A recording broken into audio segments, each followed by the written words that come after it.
السلام علیکم ورحمۃ اللہ وبرکاتہ۔ اعوذ باللہ من الشیطان الرجیم، بسم اللہ الرحمن الرحیم۔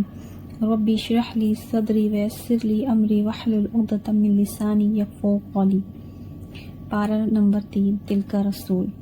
حدیث کے مطابق جو ایسے راستے پر چلتا ہے جس سے علم حاصل کرے، اللہ تعالیٰ اس کے لیے جنت کے راستے آسان کر دیتا ہے۔ جنت کا راستہ مشقتوں سے بھرا ہوا ہے لیکن منزل بہت اچھی ہے۔ ایسی مجلسیں جن میں اللہ کا ذکر ہوتا ہے، ان تک پہنچنے کے لیے جو مشکلات ہیں ان پر آخرت میں بھی اجر ہے اور دنیا میں بھی ان مجلسوں سے سکینت اور اطمینان پاتے ہیں۔ پارہ نمبر 2 سے یاد رہنے والی باتیں۔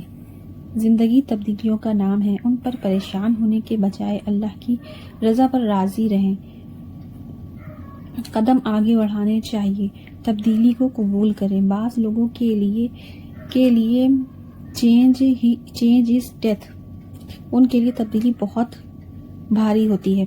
اپنی صحت، اولاد یا کسی بھی دوسری چیز میں حالات کبھی بھی بدل سکتے ہیں، تو جب تبدیلی آ جائے تو اس کو قبول کریں کہ اللہ کا فیصلہ ہے اور اس میں بھی کوئی خیر ہے۔ اپنی زندگی کا مقصد بنائیں، فاستبقوا الخیرات، نیکیوں میں دوڑ لگانے کی۔ اپنی کمزوریوں کو جانیں، اپنے جذبات کو اپنی کمزوری نہیں بنائیں، اس کو کنٹرول کرنا ہے۔ ان چیزوں کی لسٹ بنائیں جو میرے جذبات کو ایک دم سے بے قابو کر دیتے ہیں۔ کچھ لوگ، کچھ باتیں، کچھ چیزیں امتحان ہوتی ہیں۔ ایسے سچویشن اور معاملات میں بہت محتاط رویہ اختیار کریں۔ مخلوق کی محبت اتنی زیادہ نہ ہو کہ وہ اللہ کی محبت سے بڑھ جائے، ورنہ اللہ تعالیٰ اس کے ذریعے توڑے گا۔ محبوب جس کی محبت اللہ سے بڑھ جائے وہی فتنہ بنتی ہے، وہی آزمائش ہوتی ہے، وہی پریشانی کا باعث بن جاتی ہے، کیونکہ اللہ تعالیٰ کو اس پر غیرت آتی ہے کہ اس کی کوئی بندی جس کو اس نے پیدا کیا، اس نے سب کچھ دیا، وہ اسے چھوڑ کر کسی اور کی طرف متوجہ ہو جائے۔ خوشحال زندگی کی راز، ذکر، شکر، صبر، ان تینوں کو نہ چھوڑیں، ان کو ہمیشہ یاد رکھیں۔ کبھی ذکر کی حالت میں ہوں گے، کبھی نعمت ملنے پر شکر کی حالت میں، کبھی مشکل آنے پر صبر کی حالت میں ہوں گے۔ دو طرفہ تعلق ہی بہترین ہوتا ہے، ایک طرفہ تو ایک لٹکتی ہوئی رسی ہوتی ہے جس کو کوئی تھامنے والا نہیں۔ عقلمند شخص اللہ کا حکم مان لیتا ہے۔ عقبہ بن عامر رضی اللہ عنہ سے روایت ہے کہ آپ صلی اللہ علیہ وسلم اس حال میں تشریف لائے کہ ہم صفا میں تھے۔ آپ نے فرمایا، کیا تم میں سے کوئی یہ پسند کرتا ہے کہ روزانہ صبح بطحان یا عقیق کی وادی کی طرف جائے اور وہاں سے بغیر کسی گناہ اور بغیر کسی قطع رحمی کے 2 بڑے کوہن والی اونٹنیاں لے آئے؟ ہم نے عرض کیا اے اللہ کے رسول صلی اللہ علیہ وسلم، ہم سب اس کو پسند کرتے ہیں۔ تو آپ صلی اللہ علیہ وسلم نے فرمایا، کیا تم میں سے کوئی صبح مسجد کی طرف نہیں جاتا کہ وہ اللہ کی کتاب کی 2 آیتیں خود سیکھے یا ان کی قرات کرے، یا اس کے لیے 2 اونٹنیوں سے بہتر ہے، اور 3 سے بہتر ہے، اور 4 سے بہتر ہے۔ اسی طرح ان آیتوں کی تعداد ان اونٹنیوں کی تعداد سے بہتر ہے۔ ہمارا ایمان ہے کہ جب ہم ان قرآن کی مجلس سے اٹھتے ہیں تو بہت سی دولت سمیٹ کر واپس جاتے ہیں۔ اللہ تعالیٰ سے دعا ہے کہ وہ ایک آیت سیکھنے پر یہ اجر ہمارے لیے لکھ دے، آمین۔ اللہ تعالیٰ نے بندوں کی ہدایت کے لیے انبیاء اور رسول بھیجے۔ انبیاء کی تعداد 1,24,000، 1,14,000، 1,04,000 تک بتائی جاتی ہے۔ بہرحال 1,00,000 سے زیادہ انبیاء دنیا میں آئے تھے، ان میں سے 314 رسول تھے، اور ان رسولوں میں 5 اول عزم رسول تھے جن کو اللہ تعالیٰ نے باقی تمام رسولوں پر فضیلت بخشی۔ فضیلت مختلف وجوہات کی بنیاد پر ہے۔ دنیا میں بھی بعض انسانوں کی بعض پر فضیلت حاصل ہے اور اس فرق کے پیچھے کئی حکمتیں کار فرما ہے۔ اس لیے ہمیں ہر وقت موازنہ نہیں کرنا چاہیے، کرنے کا کام دوسروں کی فضیلت مان لیں، آپس میں مقابلے بازی کرنے سے گریز کریں، حسد نہ کریں۔ اللہ نے ہمیں جو نعمتیں عطا کی ہیں ان پر اللہ کا شکر ادا کرنا چاہیے۔ انبیاء کی فضیلت، انبیاء سے اللہ تعالیٰ نے کلام کیا، جیسے موسیٰ علیہ السلام اور نبی کریم صلی اللہ علیہ وسلم سے معراج کے موقع پر اللہ تعالیٰ نے کلام فرمایا۔ کلام مردوں کو زندہ کیا کرتے تھے، برز والے اور کوڑ کو فیضاً اللہ تندرست کر دیا کرتے تھے، پرندوں کی شکل بنا کر پھونک مارتے تو وہ اڑنے لگتے تھے۔ من بعد ما جاءتهم البينات ولكن اختلفوا فمنهم من آمن ومنهم من كفر۔ دین تو سب کو ملا تھا، لیکن بعد میں اس کے اپنی وضاحتیں کر کے ایک دوسرے سے اختلاف کیا۔ بعد میں اختلاف اس حد تک آگ پڑا کہ ایک دوسرے کو مارنے بھی لگے۔ اللہ تعالیٰ رخصت دیتا ہے کہ وہ اپنی آزادی کو استعمال کریں۔ بعض لوگ اس آزادی کو اچھی طرح استعمال کرتے ہیں اور بعض لوگ اس کا غلط استعمال کر کے اللہ کی پسند کے خلاف کام کرتے ہیں۔ آیت 254۔ جو اللہ کو نہیں مانتے، اللہ کا حق نہیں دیتے، وہ اپنے پر ظلم کرتے ہیں۔ یہ نہیں فرمایا کہ جو ظلم ہوتا ہے وہ کافر کرتے ہیں، بلکہ فرمایا جو کفر کرتے ہیں وہ ظلم کرتے ہیں۔ کرسی ایکشن پوائنٹ، قرآن مجید کی سب سے عظیم ترین آیت ہے، شیطان سے حفاظت کرنے والی آیت ہے، جنت میں لے جانے والی آیت ہے۔ رسول اللہ صلی اللہ علیہ وسلم نے فرمایا جو شخص ہر فرض نماز کے بعد آیت الکرسی پڑھ لے، اس کی موت کے علاوہ کوئی اور چیز جنت میں جانے سے نہیں روک سکتی۔ کرنے کا کام، ہر فرض نماز کے بعد آیت الکرسی لازمی پڑھنی ہے۔ اس آیت میں اللہ تعالیٰ کے 5 نام اور 26 صفات ذکر ہیں۔ واحد آیت جس میں سب سے زیادہ اللہ کی صفات کا ذکر ہے۔ اللہ ایک ہے اور وہی عبادت کے لائق ہے، وہ زندہ ہے، اسے کبھی موت نہیں آئے گی۔ اس کی برعکس ہم انسان، اگر ہمیں کھانا نہ ملے تو ہم مر جائیں، اگر زیادہ سردی یا زیادہ گرمی لگ جائے یا بیمار ہو جائیں تو مر جائیں، اور مرنا تو ہے ہی، اگر ان میں سے کوئی سبب نہ بنے تو اسی طرح باقی کل من علیہ فان، اللہ کو فنا نہیں، وہ ہمیشہ سے ہے اور ہمیشہ رہے گا۔ اللہ سب کو قائم رکھنے والا ہے، اس لیے کہ اس سے نیند اور اونگ نہیں آتی، کیونکہ اگر وہ سو جائے تو جن چیزوں کو اس نے تھام کر رکھا ہوا ہے اس میں تو کچھ بھی باقی نہ رہے۔ ہماری زندگی اس بات کی دلیل ہے کہ ہمارا پیدا کرنے والا جاگتا رہتا ہے اور ہماری حفاظت کرتا ہے، کوئی اس کے اذن کے بغیر سفارش نہیں کر سکتا، اس لیے ہر دم اس کو راضی رکھنے کی کوشش کرنی چاہیے۔ اس کا علم اتنا وسیع ہے کہ وہ ہماری ماضی اور مستقبل کو جانتا ہے۔ کیا ہمیں معلوم ہے کہ ہمارے آگے پیچھے کون سے فرشتے یا شیطان موجود ہیں؟ نہیں معلوم۔ ہمارے آس پاس آگے پیچھے کیا ہو رہا ہے ہم اس سے نا واقف ہیں، لیکن وہ جانتا ہے۔ اللہ کے علم کے بارے میں نہیں جانتے، مگر اتنا جانتے ہیں جتنا وہ چاہتا ہے۔ اللہ تعالیٰ کے علم کے مقابلے میں ساری مخلوق کا علم اتنا ہے جتنا سمندر کے مقابلے میں ایک قطرہ ہوتا ہے۔ آسمان زمین کی حفاظت اسے نہیں تھکاتی۔ کوئی چیز جو زمین پر بہت بڑی نظر آتی ہے، جب وہ اوپر اٹھنے شروع ہوتی ہے تو بہت چھوٹی لگتی ہے۔ ہوائی جہاز زمین پر کھڑا ہوتا ہے کتنا بڑا نظر آتا ہے، لیکن آسمان پر ایک چھوٹا نقطے کے مانند نظر آنے لگتا ہے۔ اللہ تعالیٰ کی ذات بلند بھی ہے اور عظیم بھی ہے، لیکن یہ بلندی اس کی عظمت کو کم نہیں کرتی، وہ ہر اعتبار سے بہت بڑا ہے۔ لوگوں کو اسلام میں زبردستی داخل کرنے سے کیوں روکا گیا؟ لوگ اس پر عمل نہیں کریں گے، دین میں داخل ہو کر بگاڑ اور فساد پیدا کریں گے، لیکن جب ایک دفعہ اسلام کے دائرے میں داخل ہو جائیں تو اس کی پابندی کرنا لازمی ہے۔ بالکل اسی طرح کہ اگر آپ کسی بڑی آرگنائزیشن کے دفتر کے پاس سے گزریں تو آپ پر کوئی پابندی نہیں جو اندر والوں پر ہے، جب آپ اس کا حصہ بن گئے تو آپ کو سب پابندیوں کو قبول کرنا ہوگا۔ ایمان کا سب سے بڑا انعام۔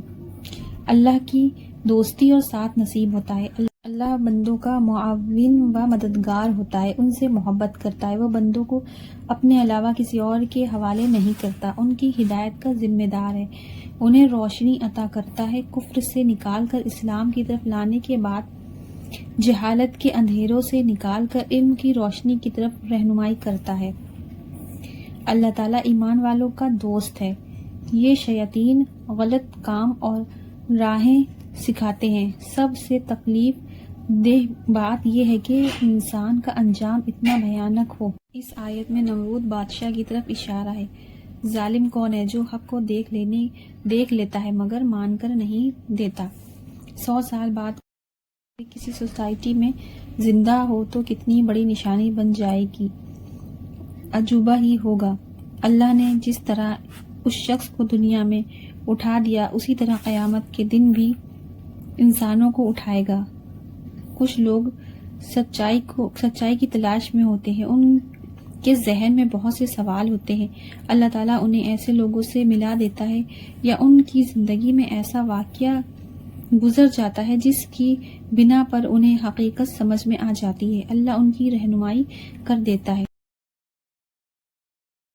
نمرود کو اللہ نے ہدایت نہیں دی مگر اس کو دے دی، اس کے ذہن میں بھی شبہات تھے مگر یہ حق کی تلاش میں تھے۔ نمرود ایمان سے بے بہرا تھا، وہ دوسرے شخص تھے۔ ابراہیم علیہ السلام ایمان کے اعلیٰ درجے پر تھے مگر پھر بھی دل کو اطمینان اور راحت چاہیے ہوتی ہے جو ابراہیم علیہ السلام جیسے ایمان لانے والے شخص کی بھی ضرورت ہوتی ہے۔ یقین کے 3 درجے ہیں، علم یقین، عین الیقین، حق الیقین۔ یہ تینوں قرآن کی سورہ تکاثر میں موجود ہیں۔ یقین پر ایمان ہے اور ایمان کا اعلیٰ ترین درجہ ہے۔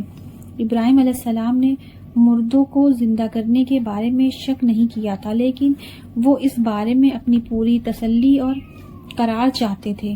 ایمان لانے کے بعد صدقہ کرنا اعلیٰ درجے کی نیکی ہے۔ صدقے کا لفظ صدقہ صدق یعنی سچائی سے ہے۔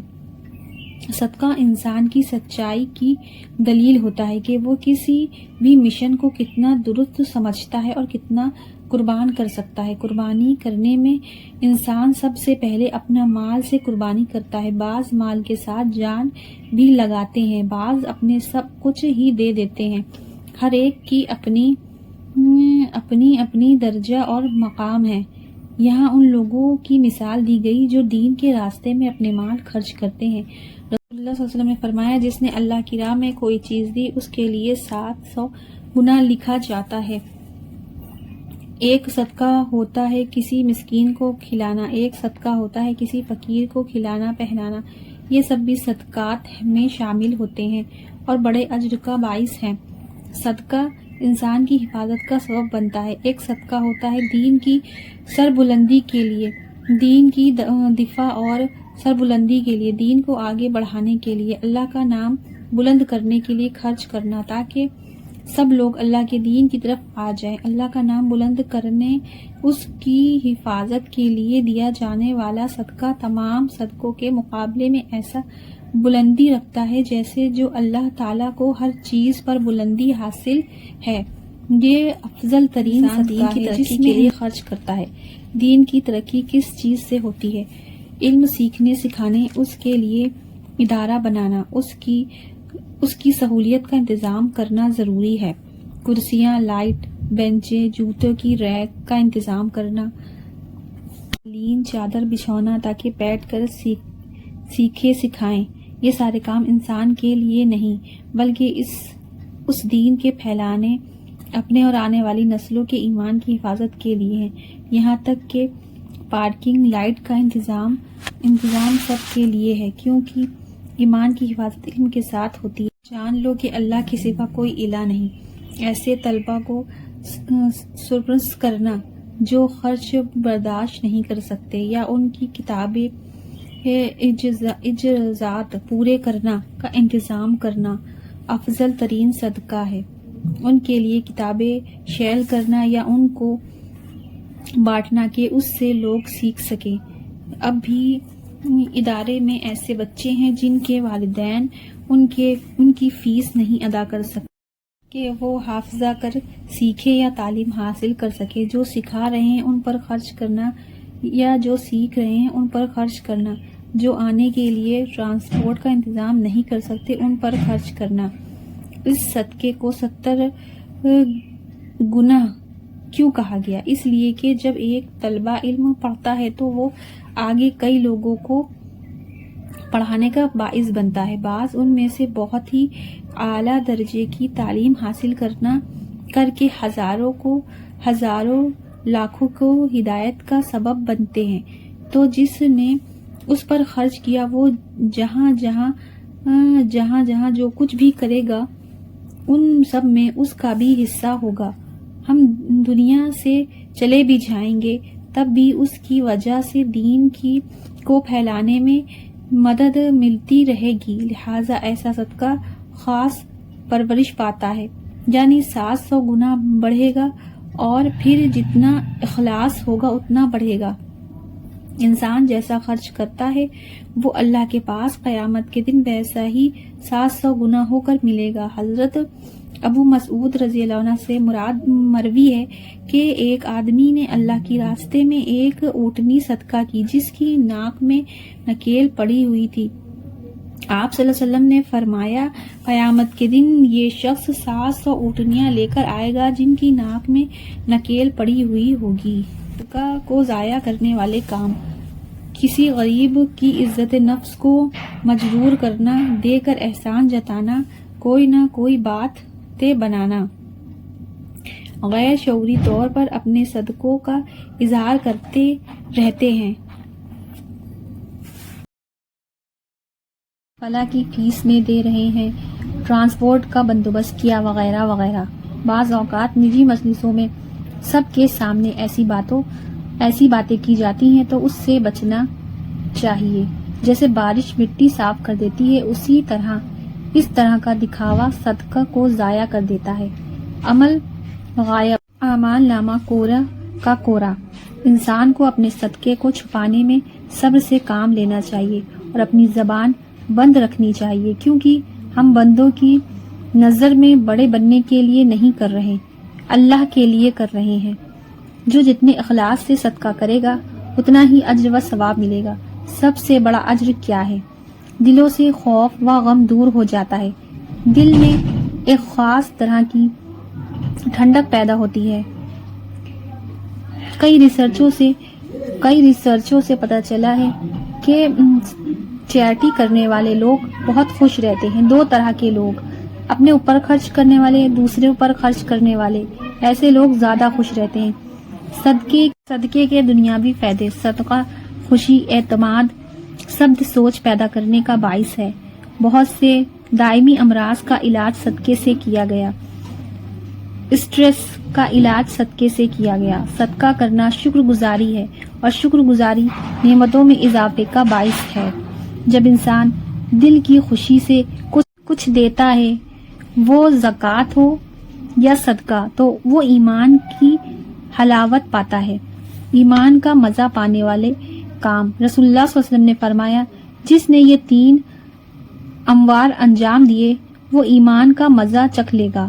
جس نے ایک اکیلے اللہ کی عبادت کی اور بے شک اسی کے سوا کوئی الہ نہیں.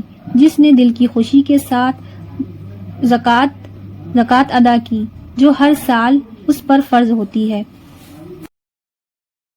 زکوٰۃ میں بہت بوڑھا گھٹیا جانور نہیں دیے بلکہ معدد اور متوسط چیز دے، کیونکہ اللہ نے نہ تو تم سے بہترین چیز کا مطالبہ کیا نہ گھٹیا چیز دینے کا حکم دیا.